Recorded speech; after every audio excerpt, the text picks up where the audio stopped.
Hi అండి, good morning. ఇప్పుడు మా చాపగాడు ఉన్నాడు కదండి, ఇదిగోండి టేబుల్ ఎక్కించాను. వాడికేమో అట్టిపండును మామూలు అట్టిపండే 2 అట్టిపళ్ళని ఇలాగా స్మాష్ చేశాను చేత్తోని. ఇప్పుడు వీడికి తినిపిస్తాను చూడండి. సారీ, వాడు మీకు కనబడుతున్నాడో లేదో నాకు తెలియడం లేదు. ఇదిగోండి ఎంత ముద్దలు పెడుతున్నాను. వాడు ఎలాగ నోరు చాపడు, నేనే చాప వాడి నోట్లో వేయాలి.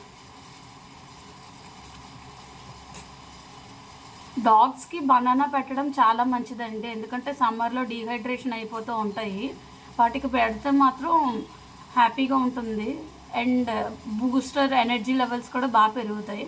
అందుకని ఈ సమ్మర్లోని వాటికి ఫీడ్ చేస్తున్నాను. అలానే ఎక్కువ పెట్టకూడదు, ఎప్పుడో వీక్లీ వన్స్ లేదా 2 వీక్స్కి ఒకసారి అలా పెట్టాలి.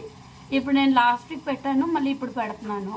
ఓకే అండి, బాయ్. మీకు కానీ వీడియో నచ్చినట్టయితే లైక్ అండ్ సబ్స్క్రైబ్ చేయండి. బాయ్.